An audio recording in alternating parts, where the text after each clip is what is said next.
Maybe it'll stop raining long enough for us to get out of here dry. So we don't have a public hearing this evening, which is odd for a Thursday meeting, but that's great. I'm excited about that. I will remind everybody, if you've got a device that might otherwise put it, and if you feel the need to have secondary conversations, keep it really low or step outside. It is kind of a nice evening. With that, I will call the meeting to order. The City Council work session of February 13, 2020. Announcements, presentations. If we have any, I assume they'll be on Tuesday evening, and I don't know that we even have any. Staff action items under City Clerk. We have the approval of the minutes from the public hearing work session on January 16. And then we have the approval of minutes of the City Council regular meeting of January 21st. That's where I would like to give notice at the next regular meeting on February 18th, 2020. I intend to make a motion to rescind the action taken by the council at the January council meeting, wherein applications PZ 2019, 560 and 567 for rezoning of property at 4011 and 4147 Chamblee Dunwoody Road were denied. Please note this in the minutes. Thank you very much. Anything else? You can, yeah, we can talk about what the reasoning is behind that. Leslie, you might want to let everybody know why you gave us notice. I gave notice because the applicant requested that this action be taken so that they can come back to us with designs that better reflect what they heard from the public and from the council on what can be built on the pieces of property under question. So then they're asking to have it just withdrawn without prejudice as opposed to having been voted on and denied. Yes. And this gives them, because if it is denied, then there is a 6-month waiting Right. period before they can come back and present anything else. Correct. And with this motion alone and not even rescinded without prejudice, they can come back to us in their time frame. Okay. And your thought is that avoids penalizing the property owner who's not the applicant? Well, and that avoids, yeah. Mm-hmm. Are they here? Is there anybody here from that function? It made some phone calls and reached out to a couple of places. Yeah, I said to Leslie earlier, and I just want to say it here, you know, for the record, I don't want to waste our time. I'm not interested in it as it is, and I don't want to waste their time, especially their time, and give them the falsehood that we would be interested in something like that. You know, just to put lipstick on it. So it needs to be something serious. And, you know, I know we all probably feel that same way, but they're not here to hear that. But it needs to be significant change. It cannot be anything near what they've come to us with. And I completely agree with that, and I think that would warrant conversations with them here. But it would warrant conversations with them to specify exactly what it is that we do want in a very strong voice. I know the last time that I talked to them twice, I made some objections to what they were doing, and it seemed that my objections fell on deaf ears. I would not want that to happen again. Very good. Anything else? All right, moving right along. Design Review Board annual appointments. Yes, Mayor. Last month, the council approved the 3 design review board members, but there were 3 vacancies. The development department has come up with 2 names. I don't know, I didn't have a chance to talk to the development director to see if he had a 3rd name yet, but they're hoping to fill that shortly. Yes, we have 1 potential name. I should have by Tuesday. Very good. Darren? All right. Matt, if you say by Tuesday, do you think you could get us that name? And By tomorrow. okay, thank you. Matt, are any of the recommendations architects by any chance? No. Is there anyone that's expressed interest that's an architect? No. Okay. We received just 1 new application and then 1 that reapplied. We posted it several times. We've talked to people to see if there were any architects that would be interested, but we've not found any additional at this time. But we welcome recommendations. Okay, cool. So yeah, much like Brian's appealed before, I guess I'll appeal to anyone in this room. If you know any good architects that live in Chamblee, I think that would be a great fit and a valuable addition to that board. We're losing a very, very talented architect, and I think that's a very, very core component of the things they do. So we don't have to fill that spot, right? Alright, anything else on this? Okay, the next item is annual appointment for municipal court. Mayor and council, in January, you asked, as part of the appointments of Laurel Henderson for the environmental court judge and Josie Stevens as the solicitor for environmental court, you asked that we bring back the remaining slate to your attention, this month, and it's before you. Thank you very much. I believe we will be going to executive session after the end of the regular meeting to have this, at the end of the regular meeting to have this discussion, and then any action the council takes on, I believe they will take it at our regular scheduled Tuesday meeting. John, do you have anything to add? I would just add that I have provided some resumes, and I am prepared to kind of go through some of that information with you in terms of contracts and also the court organization. So for sure, we'll be going into executive session to discuss a personnel matter. Don't know about any real estate or whatever the other one is, legal issues that may come up before when we get there. City manager, big star, way to go. Look at that, man, nothing under there. City manager's not getting anything done. All right, development department, we have back by popular demand the 4978 Buford Highway variances and waivers.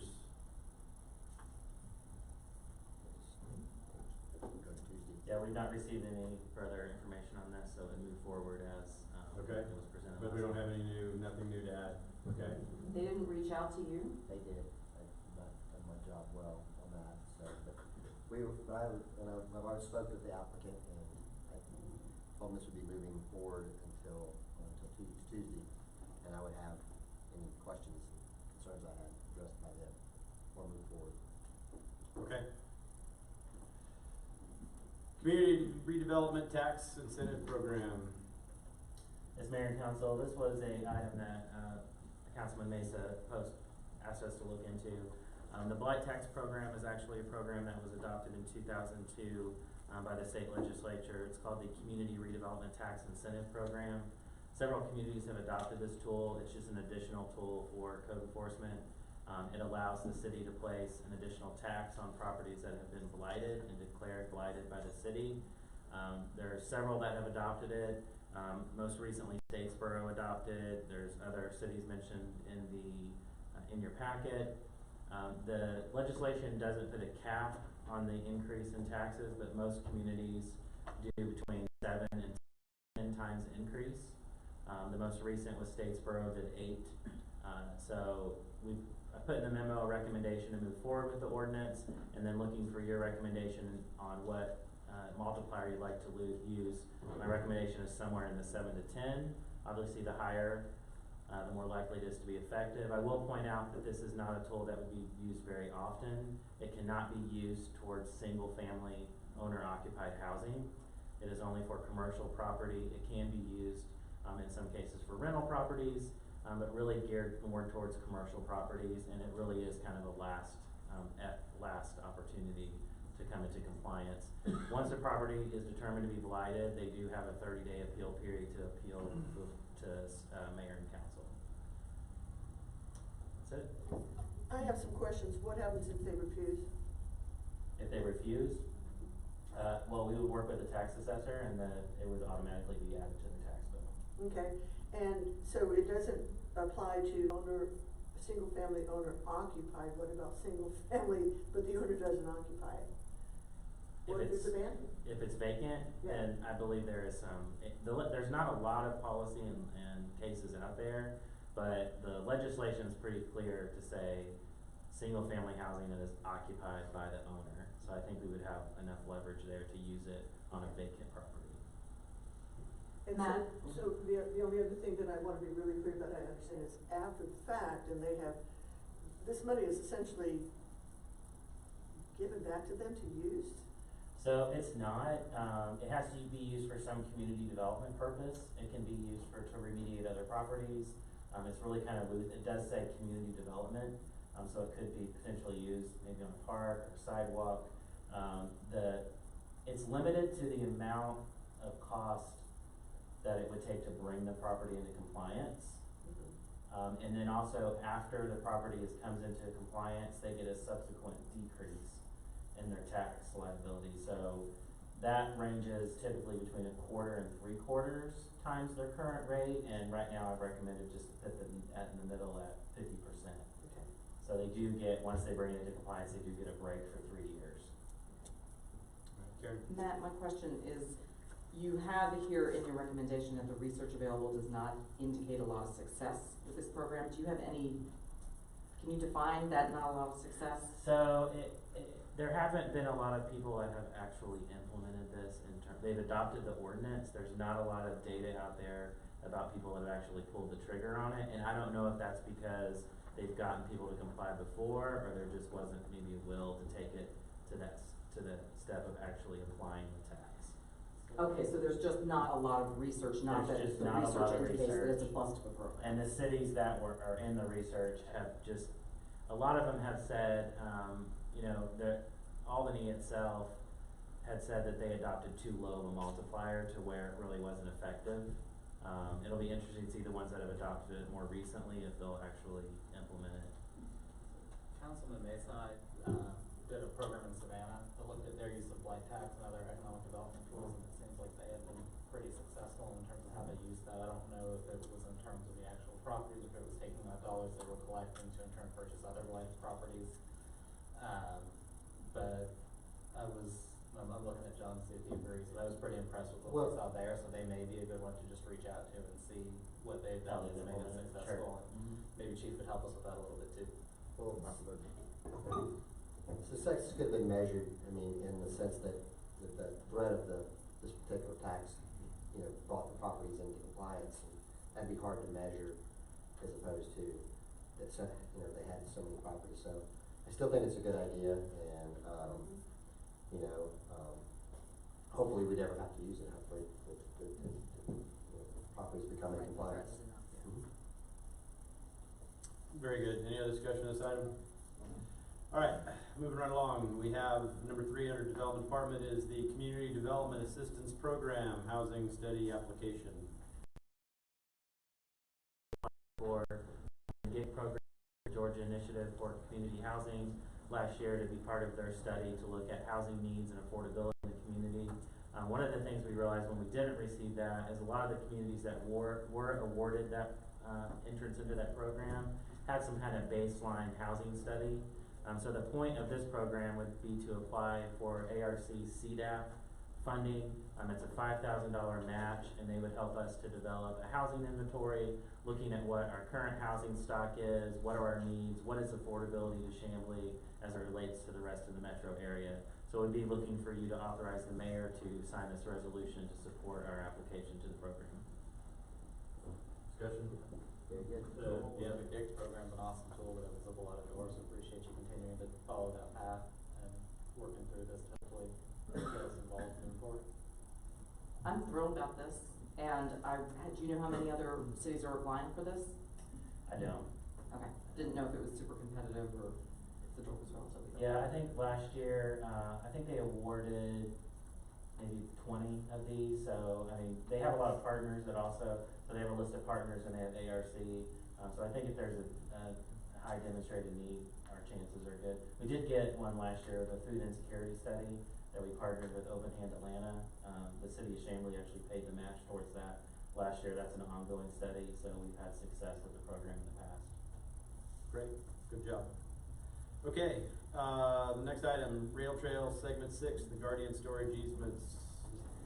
Not much to present on this. We just wanted to make you aware that I'm sure you're familiar, Guardian Storage has went through some ownership changes over the past few years. We've had a difficult time getting them to agree to the easement. They verbally told us they want to provide the easement. This is the easement for the rail trail behind Guardian Storage and also some stormwater repairs. So we're just sort of informing you that they've told us now that their lender has given them approval through email, and now they're circulating around the signatures. But we're at a point now where we really need to put pressure to make sure we get this easement so we don't fail to meet our construction expectations. And so this is really just to let you know that if it doesn't move forward, we'll have to enter into condemnation proceedings to move that easement forward.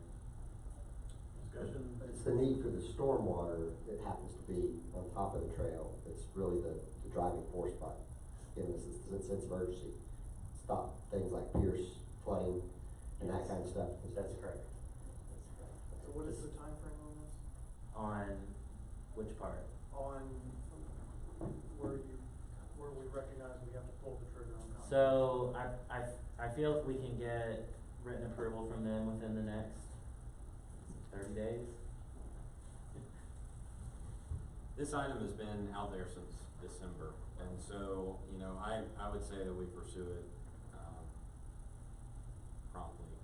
But I believe if we can wait 30 days, but I think, if we don't hear anything in the next 30 days, we would like to come back at that point, with the condemnation order. Have we let them know that? Yes.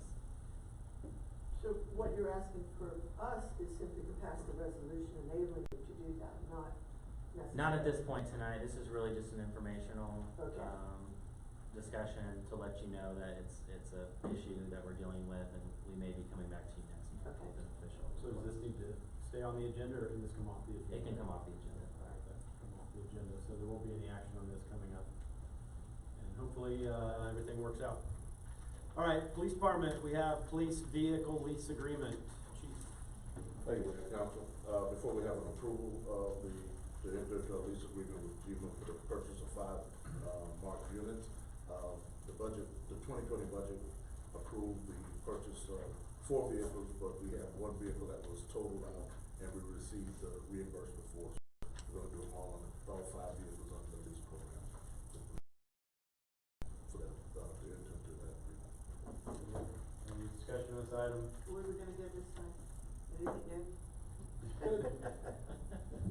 Quickly, let me answer that question Chevy for the city Bolt, manager. Chevy Bolt, yeah. And I've seen it in several of the, I think the Ford Fusion would be really nice. I mean, Brookhaven's got a Tesla. Can we get the first 15 or something, do some testing for it? I think the Chevy Bolt might also be. It doesn't get up to speed even on a down. So you're saying you want a Lamborghini?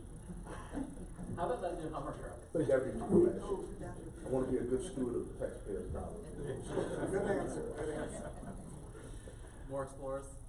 Alright, so, could we move on? Please. Parks and Recreation, we have Gold Line FC, Evolution and Future.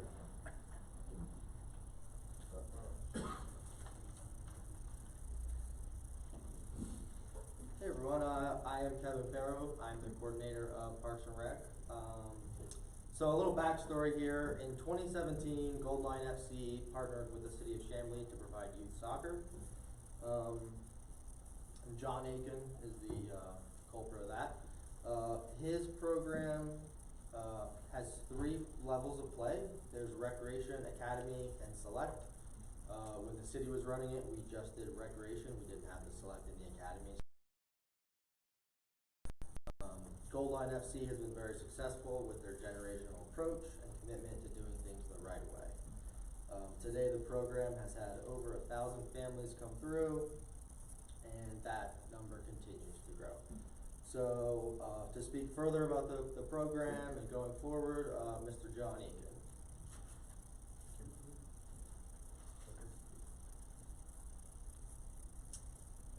Good evening, everyone.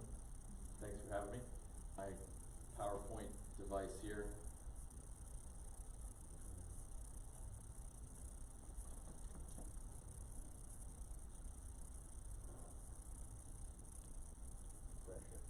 Have the Boy Scouts been in here again?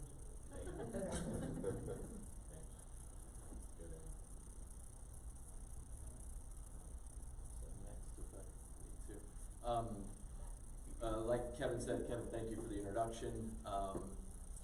My name's Jon Walker. I'm currently, in addition to running Gold Line, the head coach at Oglethorpe University. A little bit about me. I grew up in Pensacola, Florida. Grew up playing recreational soccer. Had a good youth career, played college soccer at St. Leo University, then was drafted and played professionally for 5 years. How I landed in the Atlanta area was, I was traded from the Charleston Battery to the Atlanta Silverbacks, and our apartments were right on North Peachtree, so I'm a former Chamblee resident as well. Over the 18 years that I've been at Oglethorpe, I've been involved in the game at multiple levels. Clinics, camps, so on and so forth, and the genesis, and I bring a little bit of my history up to talk about the genesis of Goldline. My wife's a teacher at Marist, and over the years, as a college coach, people in the general community had come to me to ask, you know, how do we navigate this journey of soccer from fun to thinking about college and so on and so forth. So over the years, probably I was counseling, you know, 10 to 15 families a year, just as, you know, to help them enjoy the game that I've fallen in love with at an early age. And what became apparent to me was the fact that the game itself, certainly youth sports in general, and certainly in the soccer landscape, had been hijacked from the business standpoint. Basically, the fun had gotten sucked out of it. People became pushing the elite envelope and forgetting where the genesis comes from, which is recreational soccer, and the importance of inclusiveness in the game. And the more you know, enjoyment they have, they'll play longer. And the funny thing, that turns out to, you know, crank out some pretty good players over time. So about 4 years ago, I finally had enough energy. I needed something else to do, like I needed a hole in the head, but I really cared so much about the sport that I said, how can I affect families on a greater level? And instead of 10 to 15 families, if I created an organization that was built on the love for the game, but also connecting high-level principles and youth development models, can we put an organization together that was something that we could be proud of, and hopefully change the landscape of the youth sports and soccer, you know, for the good. So that's where we are today, and I'll take you through a little bit about that. But through creating, you know, Goldline, we've moved on to creating an environment where families are affected, I think, you know, for the good, and you know, using best practices usually helps out there. So hopefully this works. Should I point there? Not working? Okay. I'll just say next, I guess, John, thanks. So doing what's right, I talked about that. You know, our program is quickly succeeded and gained recognition. It's important to emphasize learning versus on-field results. You know, create long-term stability for players and club, and prioritize a healthy lifestyle and love for the game. So, you know, so often we talk about scores and things like that, and that's not really what you know, drives players to continue to improve. And I think we've gotten a lot of recognition lately because we've connected those two things, best practices and love for the game. A little bit about that. Oglethorpe and our president, Dr. Shaw, was gracious enough to sponsor us at the start of it, and we started there in 2016 after, you know, the youth tryout cycle with about 3 teams. In 2017, and we've gone to close to 1,000 families in the 2019-2020 cycle. Next, what we like to paint the picture of is we have just gotten started, and I think I would like to share, you know, I'm standing here today because I fell in love with the game at an early age, connected through youth, high school, college, to create that opportunity, you know, here in the Chamblee area for many years to come.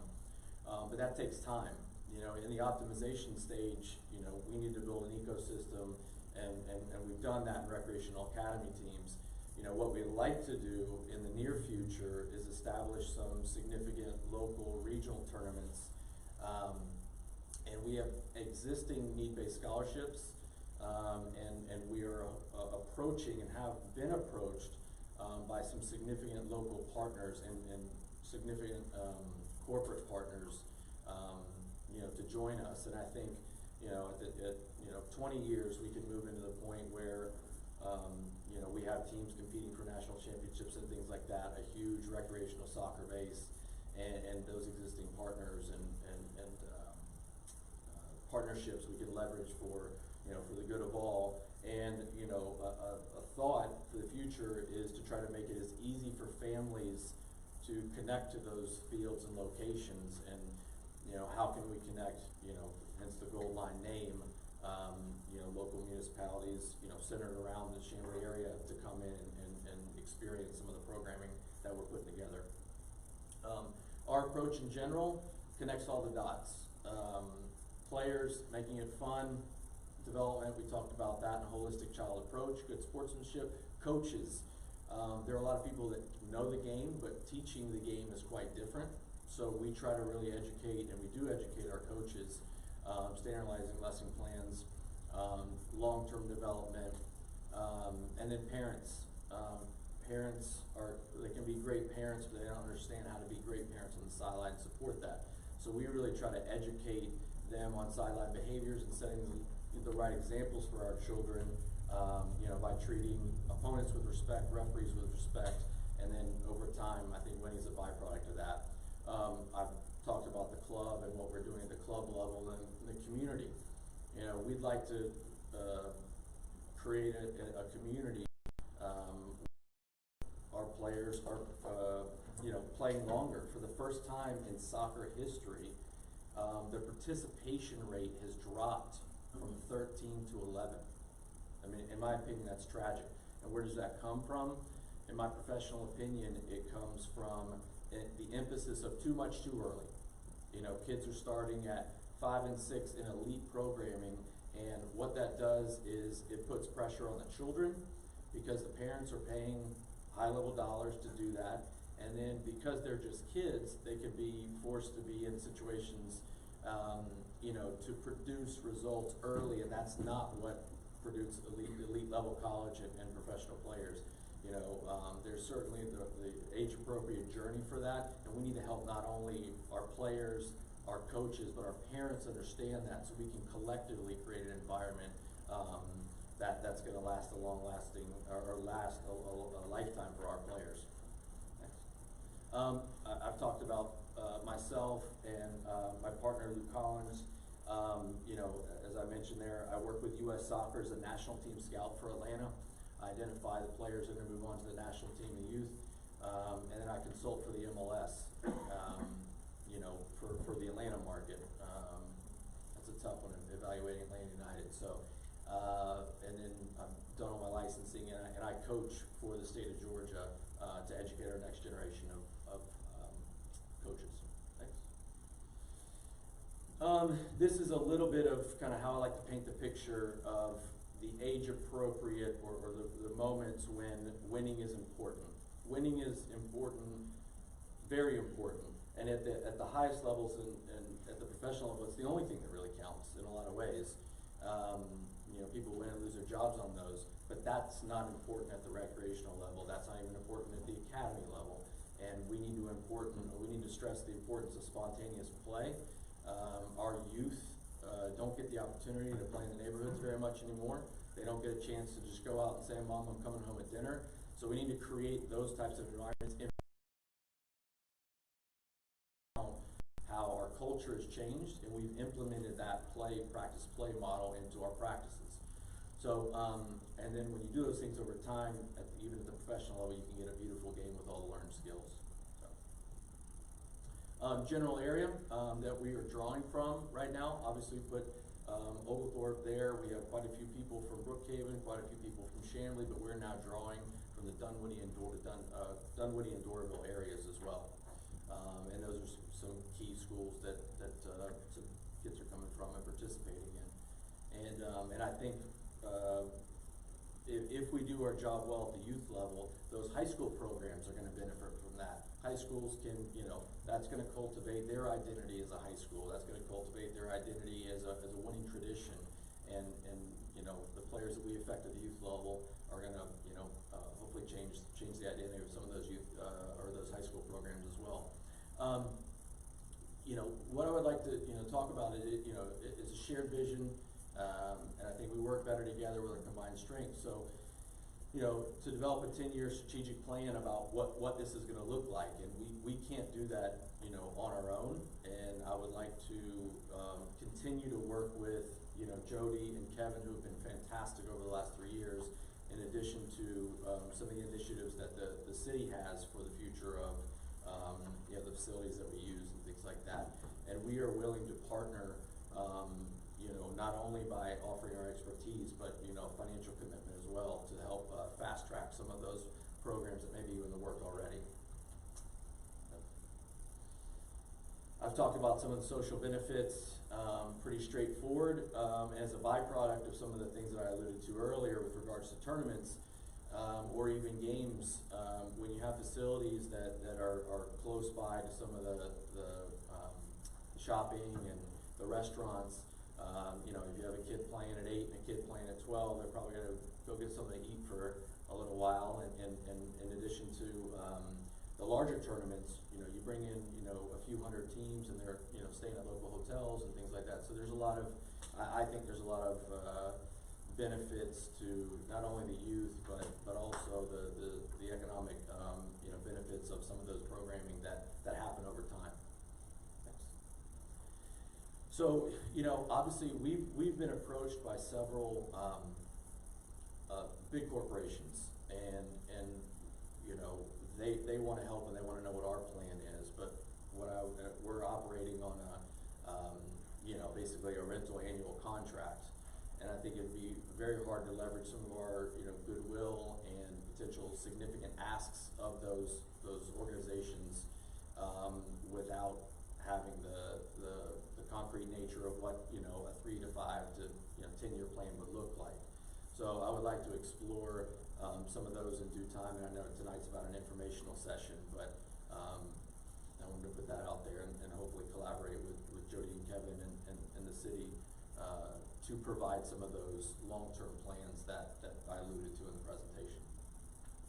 So thank you very much for your time, and happy to field any questions that you might have. Open it up. Anybody have any questions for John or staff? That was a very thorough presentation. I saw that your map was kind of large and you're drawing from a large area. Are we doing any outreach to the other communities, say Brookhaven or Dunwoody, have them participate in some of this support for the program? Sure, I would like to, and I mentioned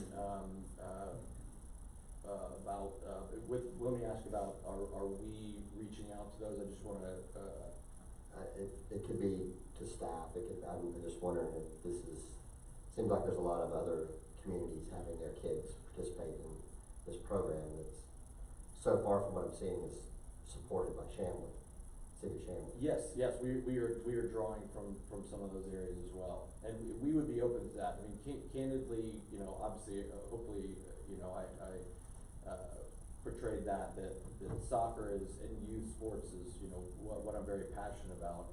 And if there was the ability to collaborate in general and strengthen all of those possibilities to make this a better product, I would be open to that on our side of things. Thanks. Other questions? Leslie? Do you feel that we have a facility that is appropriate for, and then your long term? Yeah, short term, yes.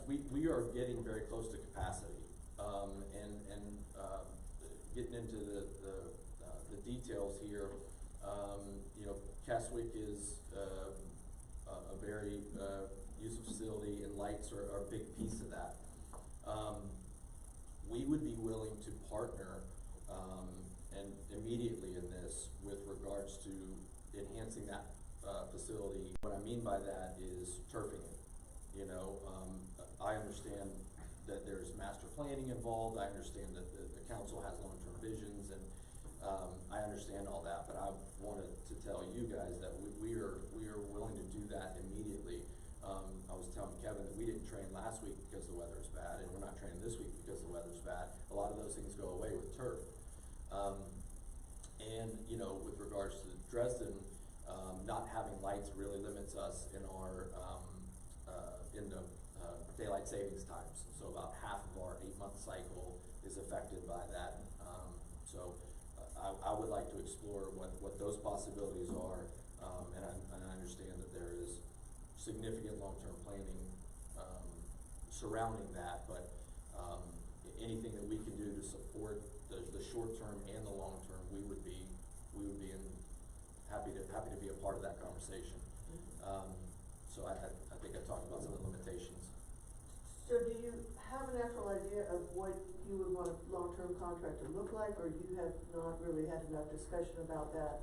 No, I mean, I would prefer, ideally, I think it's about what the city's comfortable with, but I think, 3 years working together, I think we're, I've been in the area for 20 years, and I think our product speaks for itself with some people that are coming on board. I think a safe bet would be a 10-year, start, depending on what the council's, with that. I know Jody and I have had some conversations with,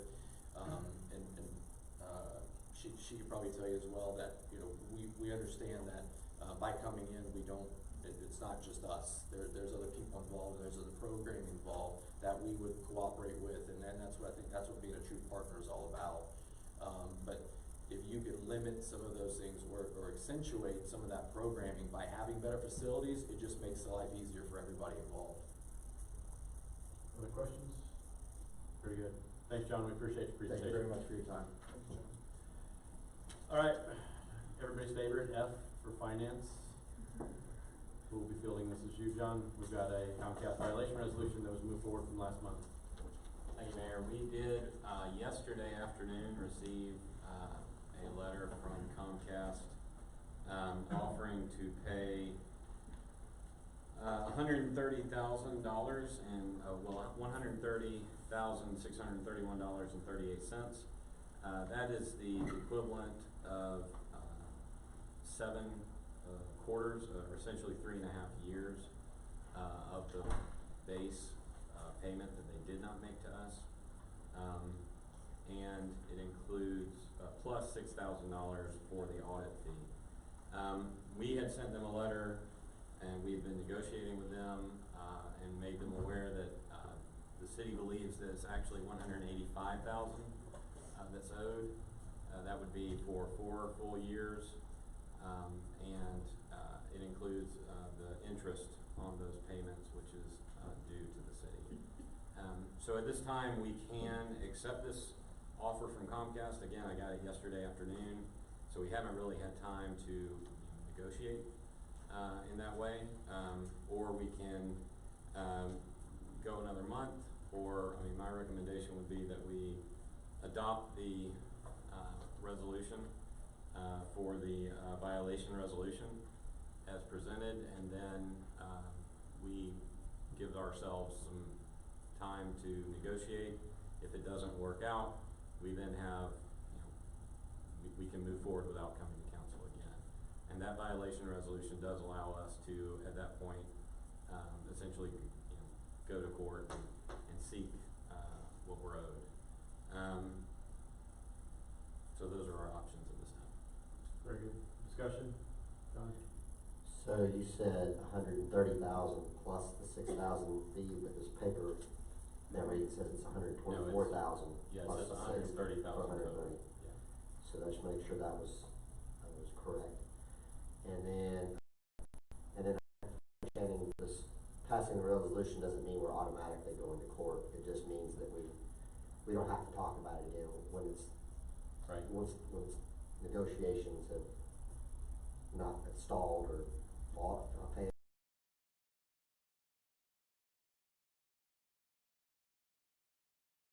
Assumption is we're going to try to resolve this without going to court. Darren? Comcast has been aware of the $180,000 number for some time before this letter. They have. They were aware of the $185,000 before. Back, when we originally brought this item several months ago, in some discussion, we made the offer. There was some discussion for the city to approach Comcast with kind of a quick resolution.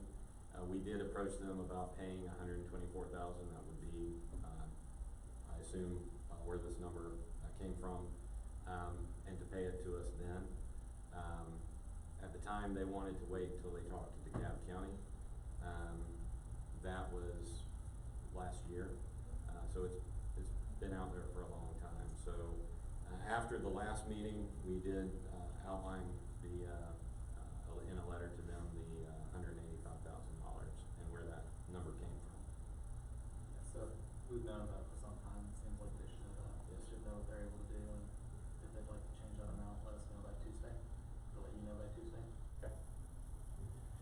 Any other discussion? Alright, next item on the agenda, get the balance way down. On Tuesday evening, we'll have a first read, and then, Mayor, I Yeah, apologize, that's- there is that's actually an item, it's an item to discuss Prior to- under city attorney. correct. Is the city attorney here to discuss it? Just kidding. John, would you like to pick this up, the ordinance to amend chapter 54 municipal court? Yes, I apologize. There was in the, when we, let me back up. When we,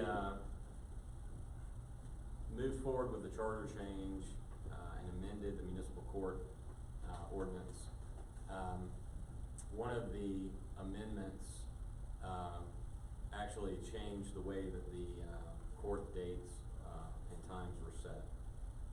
We need to change that back to make it very clear that the chief judge sets the date, time, and location of the municipal court sessions.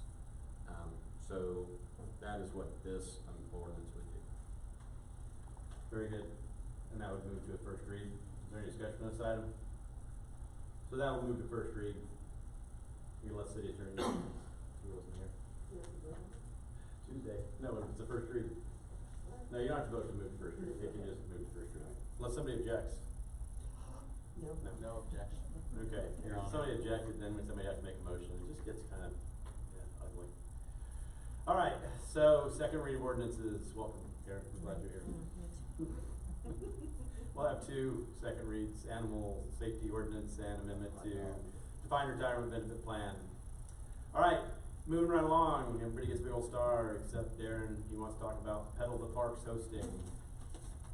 I do, I've actually got someone here tonight that would do a much better job speaking to it than I would, so. Okay. All right. Who's going to I'm talk to us going about to ask Pedal the Lori Parks? if she can join us. I think everyone knows Lori. Everyone knows. So Pedal Parks is an event put on by the Brookhaven Bikes Alliance, and Keep Chamblee Beautiful sponsors the one Chamblee stop there, and I worked with them on it last year. And Lori's asked them to do that again with a little bit more help from the city. Yes, that's correct. I'm Lori Conway, president of Keep Chamblee Beautiful, and, yeah, just to be clear, so this is an event that's put on by the Brookhaven Bike Alliance. We're not hosting the entire event, just one stop on the event. And it's, features a lot of families that get out on the roads and pedal between all of the parks in Brookhaven. And if you'll switch to the next slide. So they have a little, pamphlet that they take around to each park, and they get a stamp. And you can see we had Keep Chamblee Beautiful. We stamped at Claremont Park last year. And this is our tent that we had set up. So we'll just do the same kind of thing again. We set up our tents, and we'll offer snacks and stuff to the people coming through. And we also were joined by some folks from the development office last year who, I think we were sending out information about the mobility plan. You're welcome to join us again. And that's basically it. And we just wanted to get, official permission from the city to host it again this year at Claremont. Very cool. How long is the route? You know? It goes between all of the different parks in Brookhaven, so a couple miles, I guess. Everyone there worked up a good bit of sweat, and some Yeah. of the terrain's good for folks that happen to ride on things that resemble unicycles. Although I will say, last year I think we had 2 Brookhaven council members join us. But one of them may or may not have been on an electric thing, so Right. that really counts. And JJ participated. JJ did, that's right. He did, yes. That's cool. And is this you can ride as many parks as you want? Right, yeah, you can ride part of it, they can ride all of it, so that's what it is. But, we'd like to publicize it a little bit more throughout Chamblee. I think a lot of our families would enjoy it. When is this? I missed. Oh, I'm sorry, so I didn't give the date. It's the Sunday before Earth Day, so I think that's May 19th. Is that right? Because So we all part know of Earth Day. Because we all know. Got Earth Day on my- Oh, yeah, Earth Day. April 19th. I think it was April 19th. It's an awesome event. Keep Chamblee Beautiful did an awesome job hosting it last year. A lot of Can you real. speak in your microphone, please? Turn it Thank on. you. I can. So it's a great event. Lori and Keep Chamblee Beautiful did an awesome job last year. There was a ton of outreach, a lot of interest in the things we were doing, and sidewalks from folks, and in near the community. think you guys gave away some seeds and plants Yeah, we had last some year, giveaways. and a lot of kids came through and really enjoyed it and were curious. So overall, it was a great event, and I think a lot of folks were really interested in the things we're doing. Very good. Thank you. Lori, thanks. We appreciate all your hard work. Thank you, Lori. All right, so citizen comments. Anybody, you have 3 minutes. Make your way up to the microphone, tell us who you are, where you're from, what's on your mind. Hi, good evening. My name's Amy Averill. I'm actually here from Comcast, and I was thinking that we might be given the opportunity to speak when you discuss the violation resolution, so I'm just gonna take advantage of this opportunity really quickly. Just to correct a couple of misconceptions. The first is that the offer letter that we sent yesterday is actually just in keeping with the same offer that the city made to us in January. This has not been the same number that's been floated around. It's actually a number that's based on a dispute over what the actual audit period is, based on the notice that the city gave us when it first initiated the audit and then when it amended that. So there is some dispute. This is not cut and dried. I just wanted to say that. I'd also like to say that the discussion with DeKalb County, which is what was one of the drivers of that month-long delay from last month's meeting, was actually fruitful. There were 37 addresses that the city claims were in the city, and based on our discussions with DeKalb County and then going back to the city's auditor, we determined we're not actually in the city of Chamblee. So we're not trying to adjust the number based on that, but it does make a difference. And it makes a difference in our desire to get the coding right for everyone, including Chamblee, Dunwoody, Brookhaven, DeKalb County, etc. So I just want to say, I'd urge you, I do not think that litigation is in any way necessary. I think it's premature. We've still never gotten an official audit report. We've still never gotten any kind of documentation of the city's audit costs, which the city has refused to provide. Nevertheless, we actually accepted the city's last demand for $6,000 in audit costs, just to try to get this behind us and move forward with our partnership. So I would just urge the council to consider accepting the offer that we made, which again mirrored the offer that was made by the city's attorney on January 13th, I believe. Okay. Thank you, and I apologize. I should have asked if anybody, if y'all wanted to come up and say something at that point in the agenda. That was just dumb.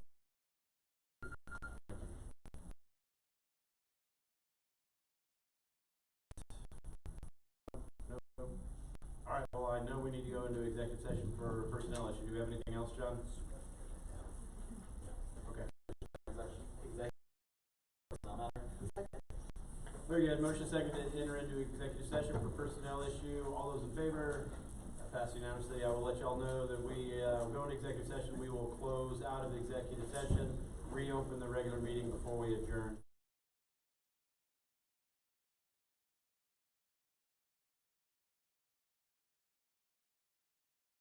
Living Oh my gosh. after being so sick. Yes. Very scary. Lots of persons have that for a long time. All right, very good. Emmie did motion exit. It was Leslie made the motion and Karen seconded the motion to exit executive session. So with that, we have nothing else to discuss. Out of here.